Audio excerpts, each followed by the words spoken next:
What's the latest between the Browns and Baker Mayfield looming with that looming contract extension? Well, Ryan, I just checked in with a source involved. I was told status quo, that there are no substantial talks going on right now. The Browns and a lot of the league are on vacation. It's a slow time in the league, but both sides remain open to discussing the possibility of a deal and seeing where it goes. Now, the Browns want to keep their core intact. They have a lot of good players that they've drafted and developed.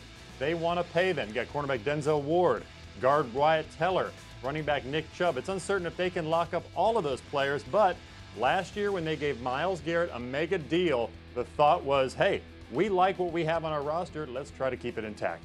Yeah, try to run it back. I mean, this was a team that did very well last year. So, Mike Tannenbaum, what would you do if you're the Browns and you're working with Baker Mayfield on an extension? Here we go. Go ahead, Mike. I would not sign him to an extension. I would wait several years. And here's why. You are binding yourself to mediocrity. There's a lot of ways to evaluate the AFC quarterbacks, but at best, he's the 6th, maybe 7th best quarterback in the AFC. We could talk about Patrick Mahomes, Josh Allen, Ryan Tannehill, Justin Herbert, Joe Burrow, Lamar Jackson. In my evaluations, he's the 3rd best quarterback in his own division. And I like Baker Mayfield. I worked him out before the 2018 draft. I was really surprised by how good his intangibles are. But we made the very same decision, Ryan, when we were at the New York Jets, which was we had a good quarterback in Chad Pennington. We chased a great quarterback in Brett Favre because we wanted to win a championship. If you're the Cleveland Browns, because of Baker Mayfield's physical limitations of him being short and slow, you can't win a championship, especially when you have the 7th or best quarterback in the AFC. Look at Dan getting ready. Can we just watch Dan for a second, get ready in his seat? Go ahead, man. Go ahead. Yeah. All right. Okay, so we can't use where you rank in the AFC and or the division as a barometer whether you choose to pay a player or not, okay?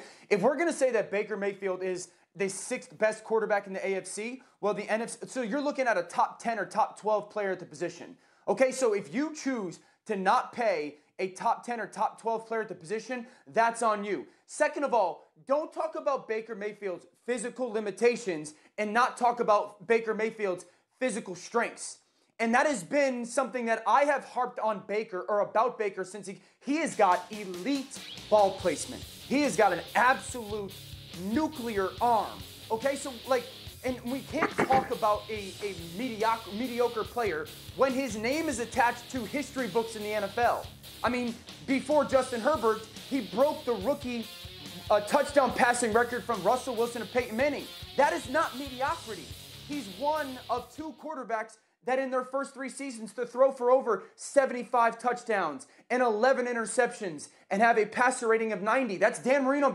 That's not mediocrity. I'm not sitting here saying that we're paying him Dak Prescott money. I'm not saying here we're paying him Patrick Mahomes money, but we can't put his name attached to mediocrity. If you're going to choose to, I'd ask you this, Mike T.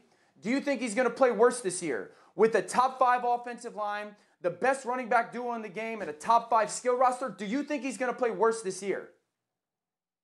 Dan, I think he's going to play better, but if you and I were running an NFL franchise, we would be chasing championships. And I don't think for the next 5 years, you and I want to get up every day and say, hey, we have the 12th best quarterback. Let's go win a championship.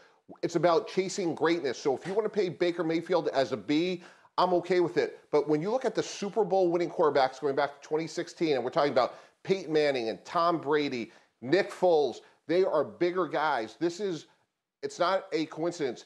Bigger quarterbacks win more consistently. I'm not saying that Baker Mayfield can't win one like Breeze or Wilson, but over the next 10 years, Cleveland is putting themselves at a disadvantage by having Baker Mayfield as their quarterback.